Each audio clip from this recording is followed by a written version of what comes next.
তো আমরা আজকে লাস্টে দেখেছিলাম যে সেকেন্ডারি অ্যালকোহলকে যে স্ট্রং অক্সিডাইজিং এজেন্টের প্রেজেন্সে জারিত হয়ে অ্যাসিড দিচ্ছিল। তো এবার টারশিয়ারি অ্যালকোহলের জন্য দেখব যে টারশিয়ারি অ্যালকোহল কীভাবে রিয়াকশন করছে। তো প্রথম এক্সাম্পলটাই নিচ্ছি, ধরো একটা টারশিয়ারি বিউটাইল অ্যালকোহল, ঠিক আছে, মানে 3 ডিগ্রি অ্যালকোহলের জন্য আমরা দেখছি এবার তো কী করে এই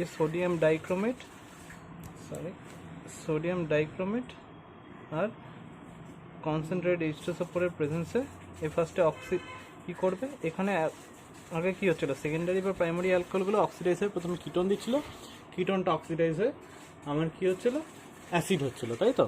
তো এই ক্ষেত্রে কী হবে, এখানে দেখো কোনো এটা যদি আলফা হয়, বিটা কার্বন, এটা হলো কি আমার আলফা কার্বন, তাই তো।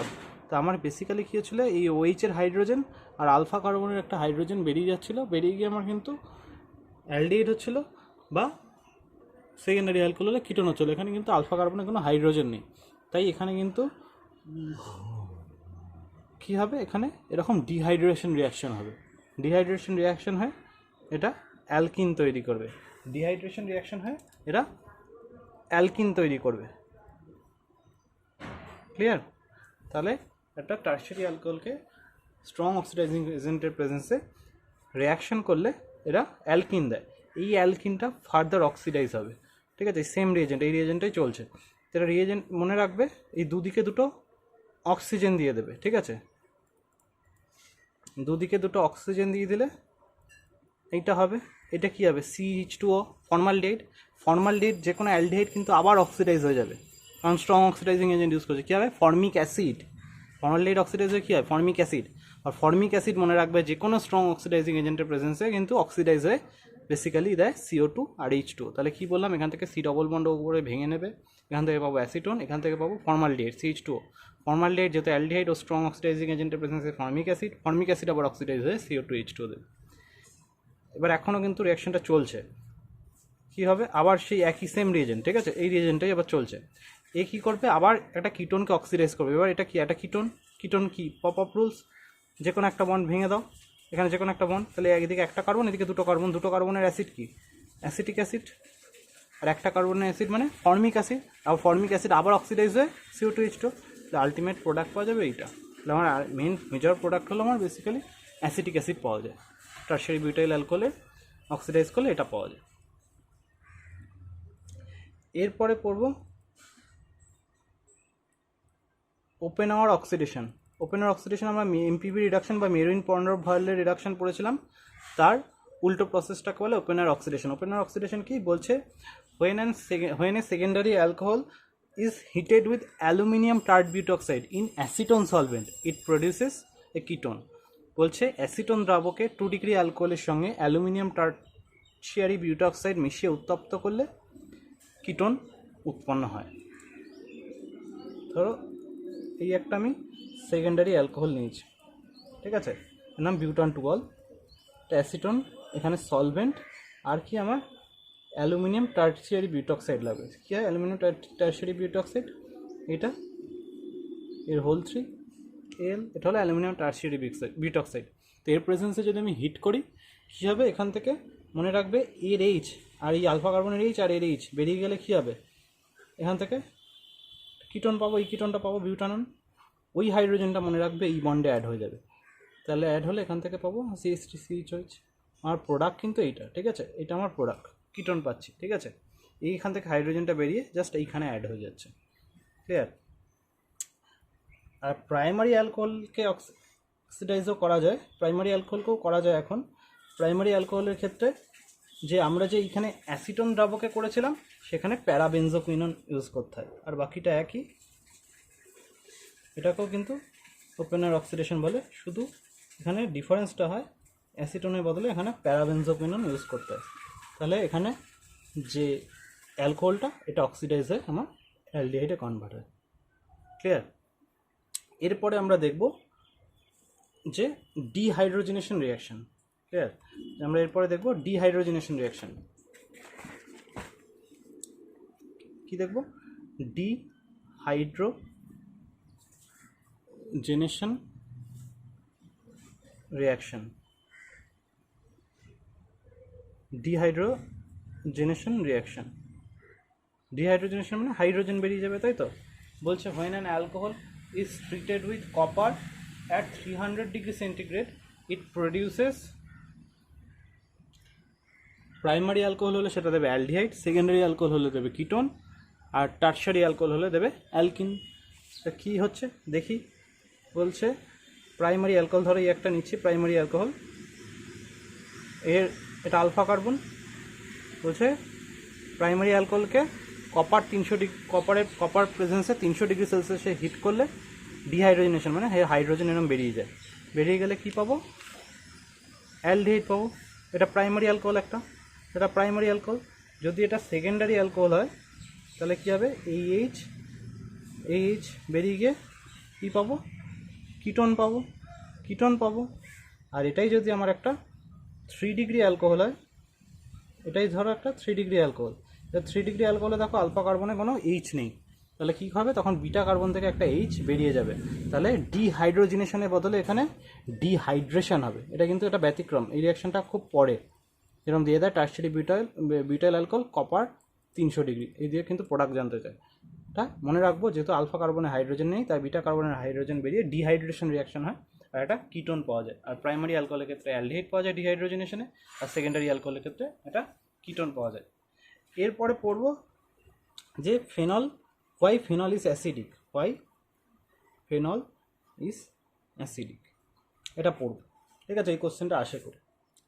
আগে একটু দেখি, ওকে সহজ জিনিসটা বলি। অ্যাসিড কারা? যারা সলিউশনে H+ দেয়।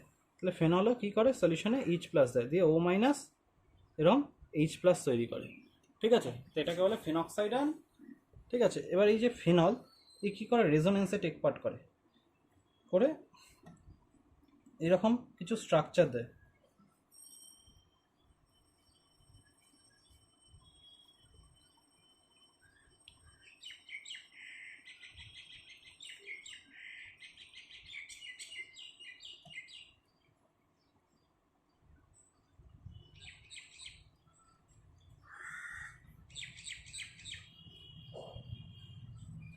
এই হলো ফেনলের 5টা রেজোনেন্স স্ট্রাকচার। ক্লিয়ার? এর মধ্যে দেখো এই স্ট্রাকচারটা 2, 3, 4, এই 3টে স্ট্রাকচারে দেখো যে অক্সিজেনের মাথায় কি পজিটিভ চার্জ আছে। অক্সিজেনের মাথায় পজিটিভ চার্জ কি? অক্সিজেন কি এমনি ইলেকট্রোনেগেটিভ এলিমেন্ট, তার মাথায় পজিটিভ চার্জ। তাহলে কি করবে? সেই ইলেকট্রন ডেন্সিটি নিজের দিকে টানবে, তাহলে এই বন্ডটা উইক হয়ে যাবে, সহজে H+ এলিমিনেট করবে। তাহলে ফেনল অ্যাসিডিক, তাই তো? যে সহজে H+ ত্যাগ করতে পারে সে অ্যাসিডিক। এবার অক্সিজেন এমনি ইলেকট্রোনেগেটিভ, সে কী করবে? এই বন্ড পেয়ারটাকে নিজের দিকে টানবে, ওইচ বন্ড পেয়ারের ইলেকট্রনটাকে, এই বন্ডটা এমনি উইক হয়ে যাবে। তাহলে এবার এই 3টে স্ট্রাকচার দেখছি অক্সিজেনের মাথায় পজিটিভ, মানে ইলেকট্রোনেগেটিভ অ্যাটমের মাথায় পজিটিভ, সেটা কি আনস্টেবল। সে কি করবে? নিজের দিকে আরও ইলেকট্রন টানবে আরও জোরে। এবার যত বেশি ইলেকট্রন টানবে তত এই বন্ডটা উইক হয়ে যাবে, তত H+ সহজে ত্যাগ করবে, করে অ্যাসিডিটি বেশি হবে। এই একটা রিজন দিতে পারি। আরেকটা রিজন হলো এই ফেনক্সাইড আয়নগুলো যদি আমি রেজোনেন্স আঁকি, এই হবে কি তার রেজোনেন্স স্ট্রাকচার।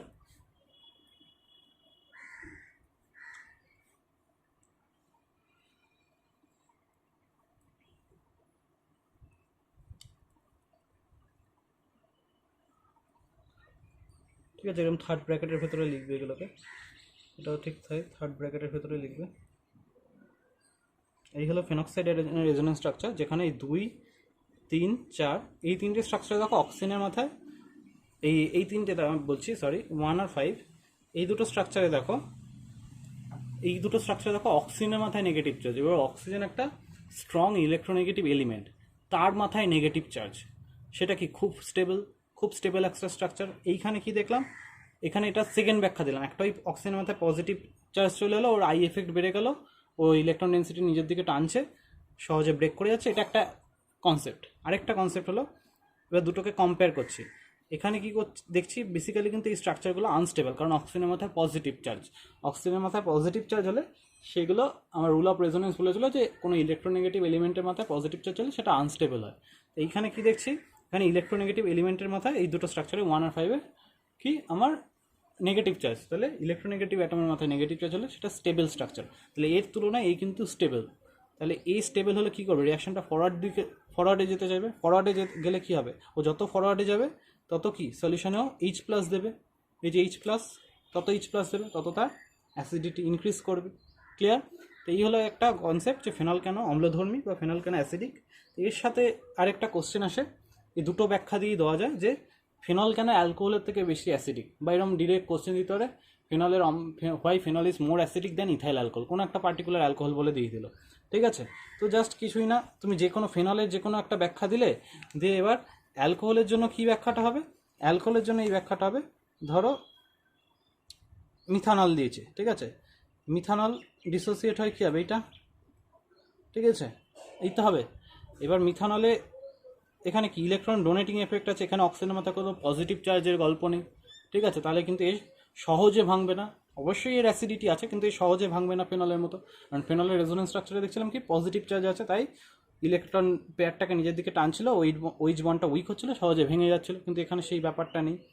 এই একটা ব্যাখ্যা দিতে পারি। আরেকটা ব্যাখ্যা কি দিতে পারি, এইখানে যে অ্যালকক্সাইড আয়ন হয়েছে কিন্তু আনস্টেবল, কারণ এখানে মিথাইল গ্রুপের প্লাস আই এফেক্ট আছে। ওইখানে যে ফিনক্সাইড আয়ন তৈরি হয়েছিল, এই ফিনক্সাইড আয়নটা স্টেবল, কারণ ও রেজোনেন্স স্ট্রাকচার, 5টা রেজোনেন্স স্ট্রাকচার করছে, আবার দুটো স্ট্রাকচারে অক্সিজেনের মতো নেগেটিভ চার্জ, তাই ও হাইলি স্টেবল। ওর ওই অ্যাসিডটার কনজুগেট বেসটা হলো হাইলি স্টেবল, তাই এখানে যে অ্যাসিড এর কনজুগেট যে বেস সেটা হচ্ছে কি কিন্তু লেস স্টেবল, কারণ একটা নেগেটিভ চার্জ সবসময় প্লাস আই এফেক্ট দিয়ে আনস্টেবল হয়। ঠিক আছে, তাহলে এই একটা নেগেটিভ চার্জ কিন্তু এখানে প্লাস আই এফেক্ট শো করছে, methyl plus I effect show করছে, তাই ও আনস্টেবল হয়ে আছে। প্লাস এফেক্ট মানে কি ইলেকট্রন ডোনেট করা, এমনি নেগেটিভ ইলেকট্রন ডোনেট করছে, নেগেটিভ নেগেটিভ কী হবে, রিপালসিভ একটা ফ্যাক্টর চলে আসবে, তাই এ কিন্তু আনস্টেবল। তাই মনে রাখবো যে কোনো নেগেটিভ বা কনজুগেট বেস কিন্তু সবসময় মাইনাস আই এফেক্ট দিয়ে স্টেবিলিটি লাভ করে, তাই এখানে অ্যালকোহলের কনজুগেট বেসের স্টেবিলিটি কম, তাই অ্যালকোহল লেস অ্যাসিডিক, তাই ফেনল মোর অ্যাসিডিক সিমিলার কেসে। ঠিক আছে, দুভাবেই এটাকে রিপ্রেজেন্ট করা যায়। তো এইবার আসবো ফেনলের সাবস্টিটিউয়েন্টের কী প্রভাব। মনে রাখবো ফেনলে এটা মিডিল দিয়ে টানছি মানে এই নয় যে এটা মানে মিডিল দিয়ে আছে, ধরো এটা একটা যে কোনো একটা অর্থ মেটা প্যারা যে কোনো জায়গায় থাকতে পারে। আমি এক্সাম্পল দিচ্ছি, যদি ইলেকট্রন উইথড্রয়িং গ্রুপ থাকে তাহলে মনে রাখবে অ্যাসিডিটি ইনক্রিজ করবে। ঠিক আছে, নর্মাল ফেনলের থেকে এর অ্যাসিডিটি ইনক্রিজ করবে। যদি কোনো ইলেকট্রন উইথড্রয়িং গ্রুপ থাকে ফেনল রিংয়ে, তাহলে নর্মাল ফেনলের থেকে এর অ্যাসিডিটি বেশি হবে। ঠিক আছে, আর যদি ফেনলে যদি কোথাও ইলেকট্রন ডোনেটিং গ্রুপ থাকে তাহলে মনে রাখবে অ্যাসিডিটি নর্মাল ফেনলের থেকে ডিক্রিজ করবে। ক্লিয়ার? এই হচ্ছে গল্প। তা আমি প্রথমে যে এক্সাম্পলগুলো নিচ্ছি, অর্থোনাইট্রোফেনল,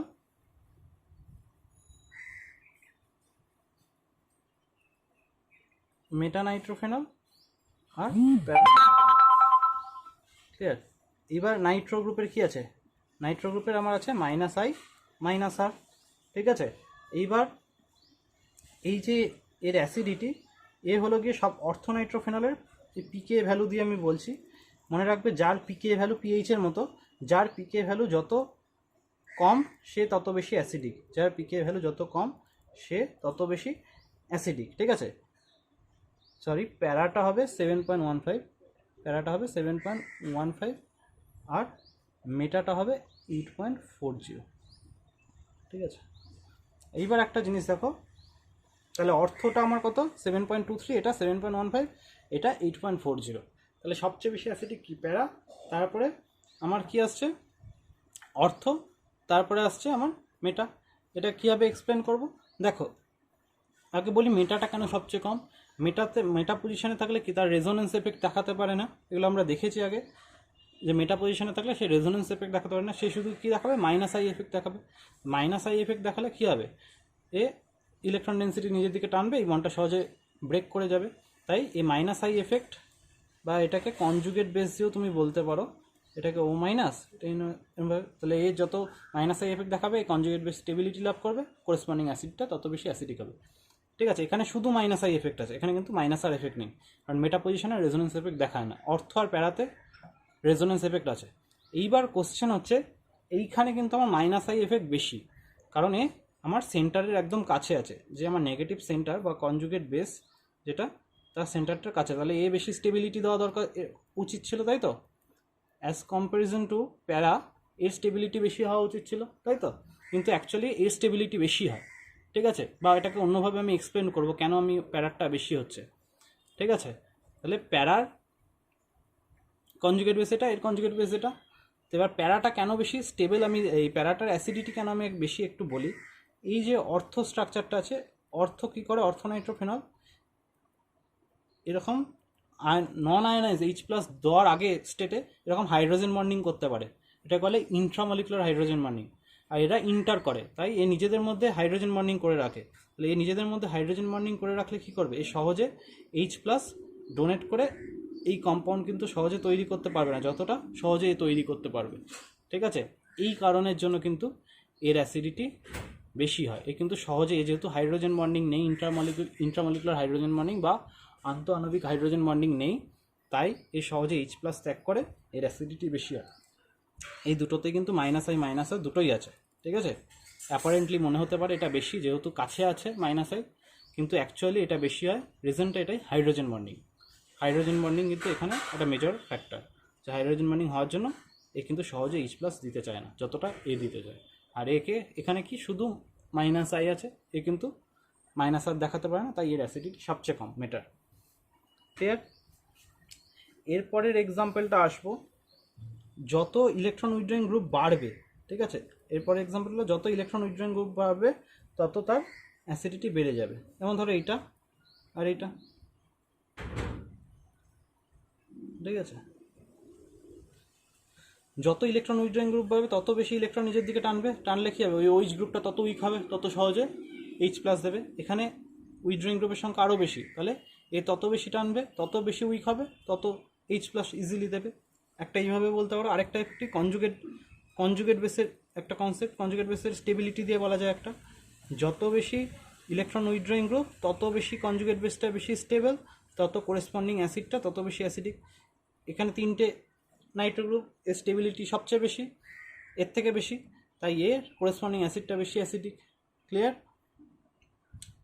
আরেকটা এক্সাম্পল দিই,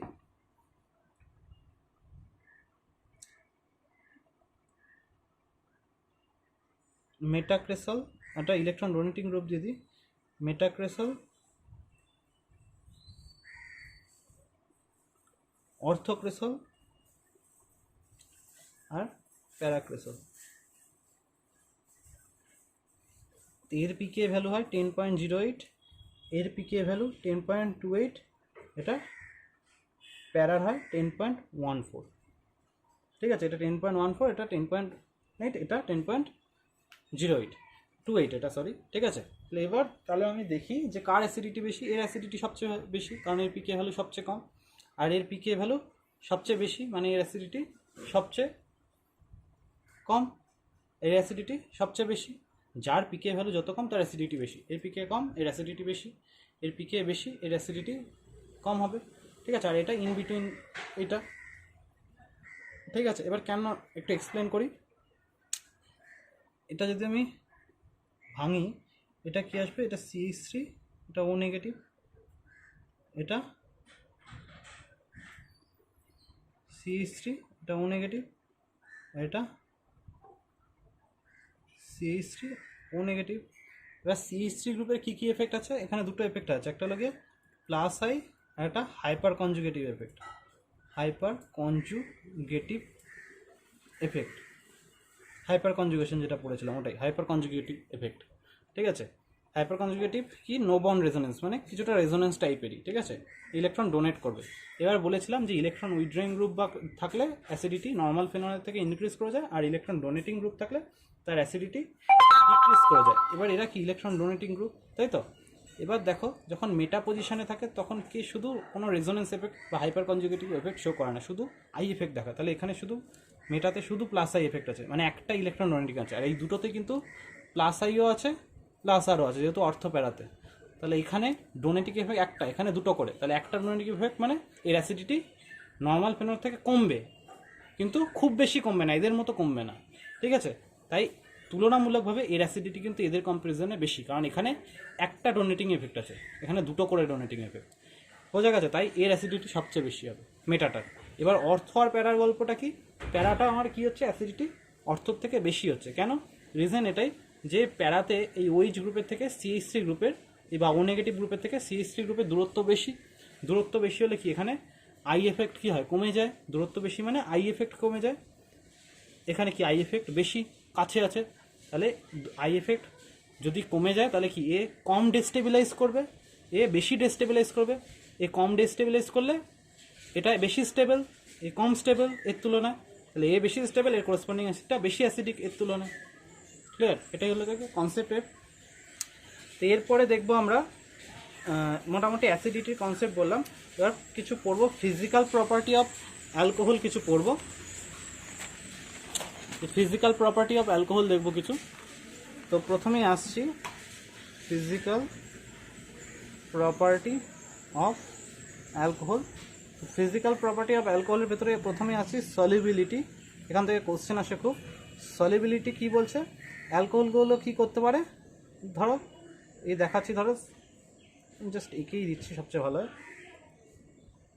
যেমন যে কোনো অ্যালকোহল মলিকুল ওয়াটারের সাথে হাইড্রোজেন বন্ডিং করতে পারে, যে কোনো, এখানে যেমন ইথাইল অ্যালকোহল মলিকুলটা দেখেছি, ইথাইল অ্যালকোহল মলিকুল ওয়াটারের সাথে, এটা ওয়াটার মলিকুলটা হাইড্রোজেন বন্ডিং করেছে, হাইড্রোজেন বন্ডিং করলে কী হবে, এ ইজিলি এতে সলিবল হয়ে যেতে পারবে। তাই যাদের এইগুলোকে কী বলে, নন পোলার গ্রুপ বা হাইড্রোকার্বন গ্রুপ, এগুলোকে বলে পোলার গ্রুপ। ঠিক আছে? এই নন পোলার গ্রুপগুলোর যেখানে সংখ্যা কম, ঠিক আছে, বা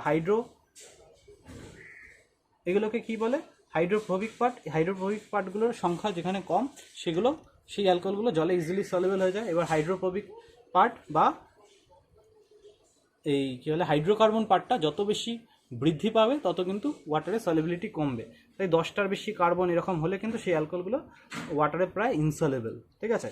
এইবার এখান থেকে আরেকটা খুব ভালো কোশ্চেন আসে, সেটা হচ্ছে কি এই কোশ্চেনটা, যে এটার নাম কি, এন-বিউটানল।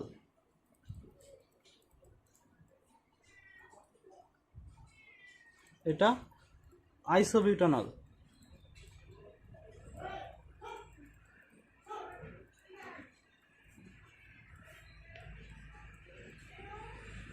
এটা সেক বিউটানল, আর এটা টার্ট বিউটানল। ঠিক আছে? তো বলছে যত এই দিকে যাওয়া যায় তত আমি অর্ডারটা লিখেই দিচ্ছি, তত সলিবিলিটি কী হয়, বৃদ্ধি পায়। ঠিক আছে? সলিবিলিটি বৃদ্ধি পায়। সরি, আমি এটা অর্ডারটা ভুল লিখেছি আর কি, গ্রেটার দেন না লেস দেন হ্যাভ, এটা সবচেয়ে বেশি, তারপরে এইটা এইরকম, মানে এটা সবচেয়ে কম। ঠিক আছে? এগুলো সব লেস দেন, হ্যাঁ লেস দেন সাইন এগুলো। তো এটা সবচেয়ে বেশি, তারপরে এইটা, তারপরে এইটা, তাহলে এটা টার্সিয়ারি বিউটাইলের সবচেয়ে বেশি, তারপরে এটার নাম কি, সেক বিউটাইল অ্যালকোহল, এটার নাম আইসোবিউটাইল অ্যালকোহল, আর এটার নাম নেন বিউটাইল অ্যালকোহল। এগুলো আমরা দেখেছি আগে প্রথমে একদম ইন্ট্রোডাকশনে। তো আমি আসছি, তো এদের সলিবিলিটি অর্ডার জানতে চাই, যে এদের অর্ডার লিখতে পাতে অর্ডার লিখতে দিতে পারে, অর্ডার লিখে দেবে। এবার যদি এর ব্যাখ্যা চাই তাহলে কীভাবে এটাকে বলবো, যে মনে রাখবো যত ব্রাঞ্চিং বাড়ছে, দেখো এখানে ব্রাঞ্চিং বাড়ছে, যত ব্রাঞ্চিং বাড়ছে এখানে, হ্যাঁ যত ব্রাঞ্চিং বাড়ছে তত কী হচ্ছে, এর সলিবিলিটি আমার বৃদ্ধি পাচ্ছে। ঠিক আছে? তাহলে আমি অন্যভাবে বলতে পারি, যত এরম এই যে হাইড্রোকার্বন পোর্শনটার লেন্থ যত বেশি বৃদ্ধি পাচ্ছে, তত মানে হাইড্রোকার্বন পোর্শনটা যত বেশি বড় হবে, তত কি বলে, তত তার সলিবিলিটি কম হবে। কারণ এখানে দেখো হাইড্রোকার্বন পোর্শনটা বেশি হলে সারফেস এরিয়া বেশি হবে, সারফেস এরিয়া বেশি হলে ও সলিবিলিটি কম হবে। এখানে হাইড্রোকার্বন এর তুলনায় এখানে কিন্তু হাইড্রোকার্বন পোর্শনটার যে সারফেস এরিয়া সেটা কম, তাই এর সলিবিলিটি এর থেকে বেশি হবে। আবার এর কিন্তু আরও কম, এর সারফেস এরিয়া এর থেকে আরও কম, তাই এ কিন্তু আরও বেশি সলিবল। আর এ কিন্তু প্রায় সিমেট্রিক্যাল হয় বা গোলাকার টাইপের হয়। তাই যত সারফেস এরিয়া কমে যায় বা পার্শ্ব সংখ্যা যত বৃদ্ধি পায়, তত তার সলিবিলিটি বৃদ্ধি পায়। ঠিক আছে? আর মনে রাখো, যত ওইচ গ্রুপের সংখ্যা বৃদ্ধি পায় তত তার সলিবিলিটি বৃদ্ধি পায়। যেমন ধরো গ্লিসারল। ঠিক আছে? এই গ্লিসারল ধরো 3টে হাইড্রোজেন, বা গ্লুকোজের স্ট্রাকচার কি এরকম, আমি পুরো স্ট্রাকচারে যাচ্ছি না, হোল 4 CH2H, মানে 5টা ওইচ গ্রুপ আছে, আর এখানে 3টে ওইচ গ্রুপ আছে। এদের জলে এরা হাইলি সলিবল ওয়াটারে। ঠিক আছে? এরপরে আমরা দেখব বয়েলিং পয়েন্ট। বয়েলিং পয়েন্টের ভেতরে বলি যে ধরো ইথাইল অ্যালকোহলের যে মলিকুলার ওয়েট হয় 46, আর সেম আণবিক ভর, এটা ইথারের আইসোমার ডাইমিথাইল ইথার, এরও 46। আর ধরো এটা একটা অ্যালকেন নিচ্ছি যার ভর হচ্ছে 44। তো বলছি সম আণবিক, প্রায় সম আণবিক সব কটা কম্পাউন্ড নিয়েছি, কিন্তু এদের মধ্যে এই ইথানলের বয়েলিং পয়েন্ট হলো 78.7 ডিগ্রি, সেখানে ডাইমিথাইল ইথারের বয়েলিং পয়েন্ট হলো -24 পয়েন্ট এত, আর এটা -42। কেন এত ডিফারেন্স? মনে রাখবো অ্যালকোহলগুলো কী হয়, অ্যালকোহলগুলো নিজেদের মলিকুলের মধ্যে হাইড্রোজেন বন্ডিং করতে পারে। হাইড্রোজেন বন্ডিং করলে কী হবে, তারা সংযোজিত অবস্থায় থাকবে বা অ্যাসোসিয়েটেড অবস্থায় থাকবে, আর যত বেশি অ্যাসোসিয়েটেড অবস্থায় থাকবে সেই মলিকুলগুলোকে ভাঙতে অনেক বেশি এনার্জি দিতে হবে, তত তার বয়েলিং পয়েন্ট বেড়ে যাবে। এইভাবে একটা বলতে পারি। বা যত বেশি হাইড্রোজেন বন্ডিং হবে তত মলিকুল সংযোজিত অবস্থায় থাকবে, তত তারা তাদের যে এফেক্টিভ যে মলিকুলার ওয়েট সেটা বৃদ্ধি পাবে, তত তাদের স্ফুটনাঙ্ক বৃদ্ধি পাবে। এদের এফেক্টিভ মলিকুলার ওয়েট কিন্তু বেড়ে যায়, কারণ অনেকগুলো মলিকুল একসাথে অ্যাসোসিয়েট অবস্থায় থাকে। আর এদের ক্ষেত্রে কি কোনো হাইড্রোজেন বন্ডিং করতে পারে না, এদের মধ্যে কী এফেক্ট আছে, নর্মাল ভ্যান ডের ওয়াল ফোর্সেস অফ ইন্টারাকশন থাকছে, আর এইখানে কিছুটা ডাইপোল ইন্টারাকশন আছে, কারণ এখানে পোলার বন্ড আছে, কার্বন অক্সিজেন পোলার বন্ড, ঠিক আছে। কার্বন হাইড্রোজেন সেরকম পোলারিটি নেই, ঠিক আছে, কার্বন অক্সিজেন বন্ডের পোলারিটি আছে, তো এখানে কিছুটা ডাইপোল ইন্টারাকশন কাজ করে, আর ভ্যান ডের ওয়াল ইন্টারাকশন কাজ করে। এখানে এখানে শুধু ভ্যান ডের ওয়াল ইন্টারাকশন কাজ করে। ডাইপোল ইন্টারাকশন ভ্যান ডের ওয়াল ইন্টারাকশনের থেকে একটু বেশি স্ট্রং, কারণ মানে স্ট্রং হওয়ার জন্য কী করবে তারা, মানে কিছু কিছু মলিকুল অ্যাসোসিয়েট থাকতে পারবে, নিজেদের অ্যাসোসিয়েশনে থাকতে পারবে, তাই এর বয়েলিং পয়েন্ট কিন্তু এর তুলনায় বেশি হয়, কারণ এখানে ডাইপোল ইন্টারাকশনটা আছে, এখানে কিন্তু নেই, ঠিক আছে। এই হচ্ছে ব্যাপার অ্যালকোহলগুলো, এই কারণে এদের থেকে অ্যালকোহলগুলোর স্ফুটনাঙ্ক অনেক বেশি হয়। এরপরে আরেকটা এক্সাম্পল দেয় ওই বিউটাইল অ্যালকোহলের যে সিরিজটা,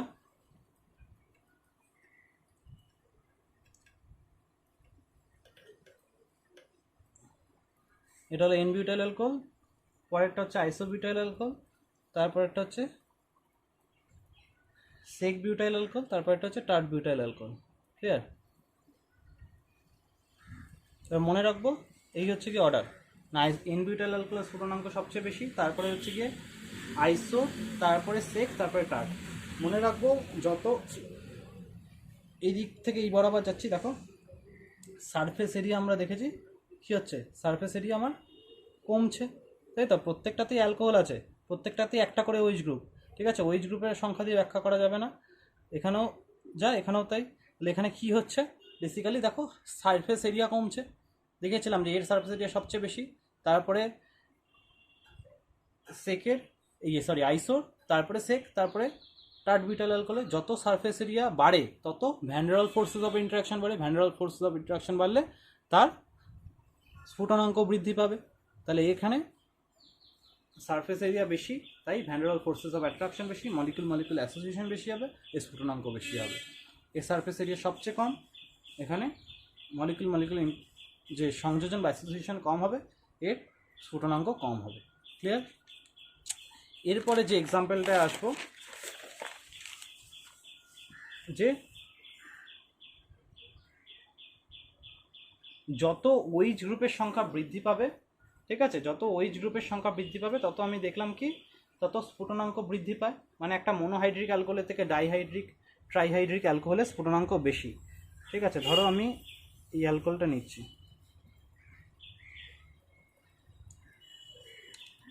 এখানে একটা ওইচ গ্রুপ আছে, ঠিক আছে,